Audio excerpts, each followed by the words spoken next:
So, here we go with the BJTC Student Awards for 2012-2013. And the first category today is the Radio News documentary. We have 2 nominations in this category.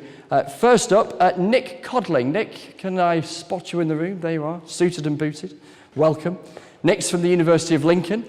His piece is entitled A Right to a Free Media. Nick, here's what the judges had to say. A Right to a Free Media covered current issues in a balanced way and was packed with audio, good use of effects and editing, lots of interviews showing all sides of the story, a really slick script. Up against Nick is Noel Phillips from Staffordshire University. Is Noel here? Both on the same table, just one guy keeping them apart there as they battle for this first gong of the afternoon, the Radio News documentary. So what did the judges have to say about Noel's entry? They said that thug life, saints or sinners, took us into another world. Noel had great access and powerful audio, very well constructed. That's what the judges had to say, so let's have a listen. You're listening to the radio and suddenly you hear a track that you just fall in love with. You catch the name? The track in the background there is the Fred and Graphics remix of Sub Focus's Endorphins. And memorise it for later. Back home, you're on your computer, eager to get the track you heard before you forget it. You type it into the search engine, and there's a ton of links for it, not all legal. And that's where the dilemma comes in. Do I just take the track for free, or do I make the extra effort to try and buy it legally? Currently, a lot of people are choosing the former. A couple of clicks later, and the track's in my music library, completely for free. But what just happened is part of a much wider, international issue that's been raging for over a decade. Music piracy seems to invite strong, divisive opinions from all parties involved. Will there ever be a compromise that everyone can agree on? Will there be a day in the future where piracy is in the past? On the outside, Birmingham is a vibrant, modern city full of opportunities for young people, but beneath the surface, it's home to 2 notorious street gangs, the Burger Bar Boys and the Johnson Crew.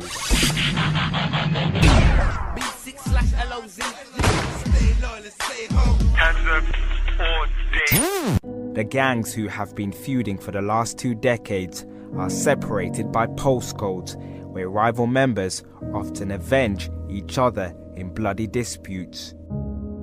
I've seen one of my brethren get stabbed a couple times in his back and in the side. He was fighting someone. Next thing you know, some guy comes to the side of him, stabs him in his side and in his back, and he didn't even realize at the time.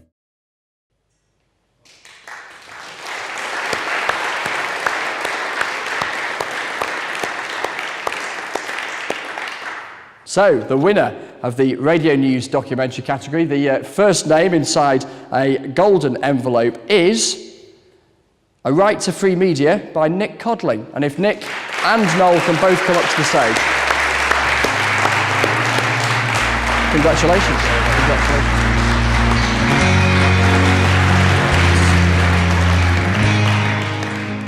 Right, next up, next golden envelope is Radio News Item.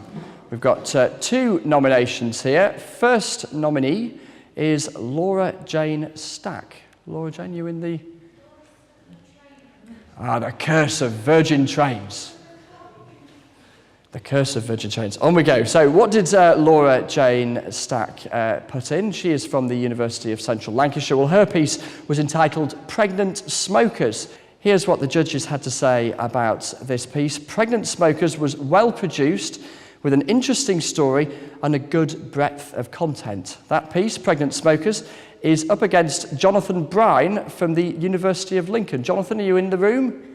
Excellent. Defied the odds, made it on time. Jonathan is here because his piece, Restoring Mary Gordon, was nominated, and the judges had to say this piece had strong interviews and a good use of effects.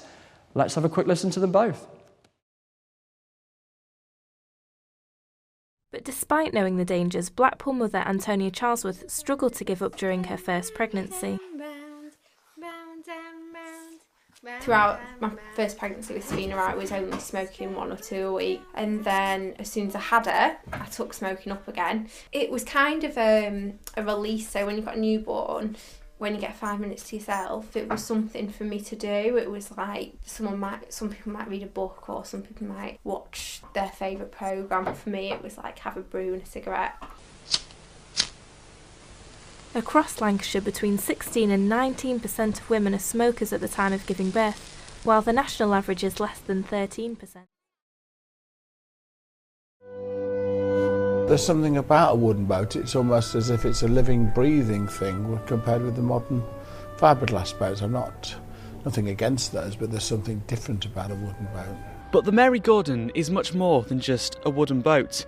In fact, it's the oldest electrically powered craft still in existence, and it spent much of its life right here in Lincolnshire. It was in Lincoln between 1942 and 1969. A lot of people have memories of the Mary Gordon, and it's also a historic boat in its own right. It's registered on the Registry of Historic Vessels. The boat took parties of wartime passengers between Gainsborough, Lincoln and Boston, wherever they wanted to go really.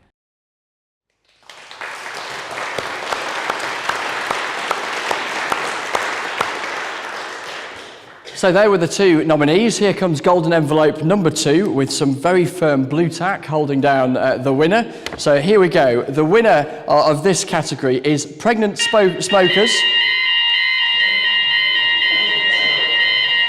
by Laura Jane Stack.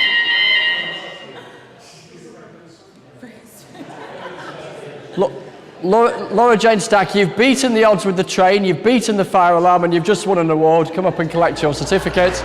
And Jonathan, come up for your certificate as well. Cheers.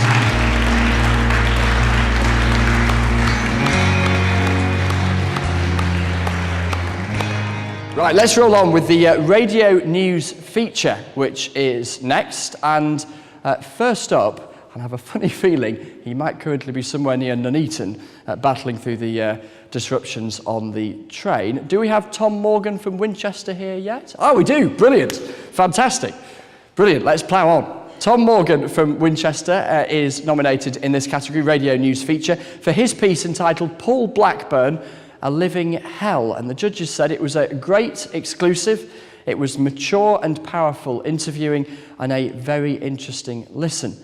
And Tom is up against a rival from Goldsmiths College this afternoon in Sean Mullerby. Sean, are you here? Did we spot Sean? No. So what did Sean have to say in his piece, and what did the judges have to say about Ziggurat, which was his piece? The judges said, a great script, very intelligent, beautifully edited and constructed, and a fantastically visual piece for a piece of radio. It painted pictures, and the judges came away having learnt something. At the age of just 15, Paul Blackburn was wrongfully imprisoned for 25 years. Paul was convicted for the attempted murder of a 9-year-old boy, despite the fact there was no forensic evidence tying him to the incident. It's been 8 years since Paul finished his sentence. Safe to say you were quite a rebellious child. Can you tell us a bit about that? Well, I came from quite a disturbed background. There was a long history of violence and sexual abuse at home. And I started running away and getting involved in petty crimes. And eventually I was put in a crucible for it. It's where the gods mingle with men, and it's where the affairs of men are controlled by the gods. So it is a kind of central point in the universe. It celebrates reinforced concrete. It's a building which is particularly beautiful at night. It's quite welcoming. We're talking about ziggurats. You may not know what a ziggurat is, but they're everywhere.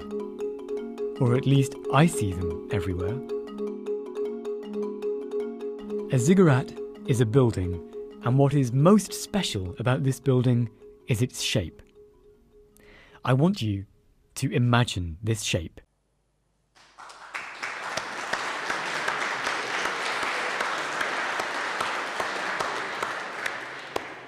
That had me imagining the shape as I was listening. Incredibly powerful radio. Here we go with the golden envelope and the blue tack again for the winner in the radio news category. And the winner is Sean Mullervy with Ziggurat. So Sean, I'm not sure if Sean is here, but if Sean and Tom can come up to the stage, if either of them are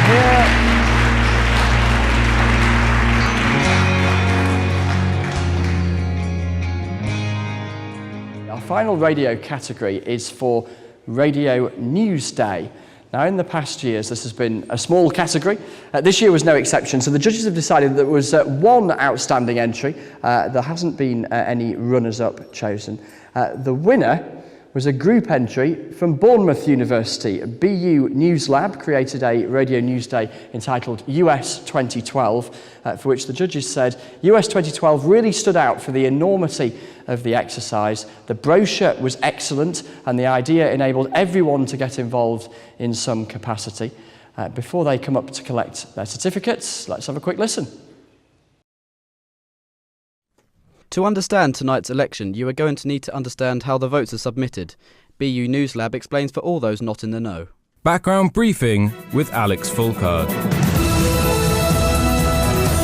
Made up of 538 electors who are responsible for voting on behalf of each individual state, the Electoral College votes are based on the number of senators and representatives each state has, which in turn roughly reflects the population of each state.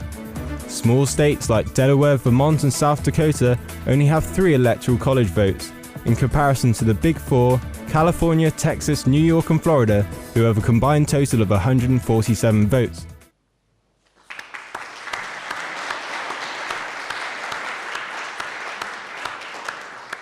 I'm conscious that Bournemouth has to be one of the furthest destinations travelled to for today, so I don't know if there's anybody here from Bournemouth. Oh, fantastic contingent there. Do you want to come up and collect your award?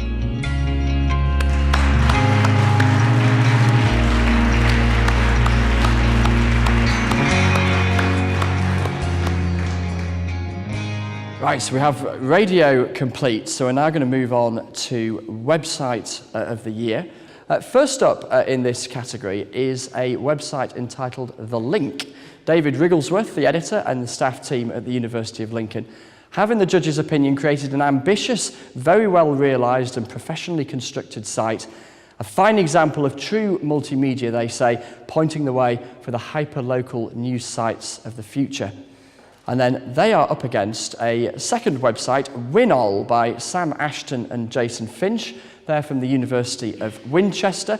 It is, according to the judges, very comprehensive with a lot of different content and magazine-style feature-length pieces and a good use of Twitter. And we can have a quick look at a video. To our special This Year in Winol edition of Winchester News Online. I'm Nadine Forshaw.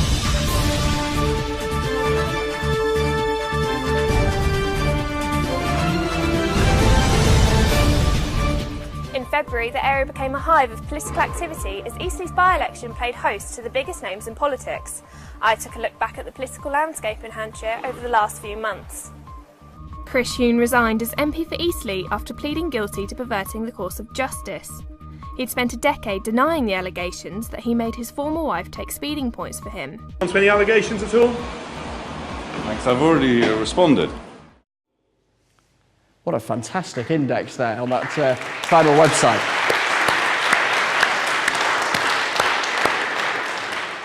And that Chris Huhne story just kept giving and giving. What a terrific news story that was. So let me find my category of envelopes so that we can decide who has won. And the winner of the Website of the Year category is David Wrigglesworth and the staff team at the University of Lincoln with The Link. Now, I know that David isn't here today, but is John Fernandez around? And if he is, if he can come up to collect the award, that would be terrific. Thank you.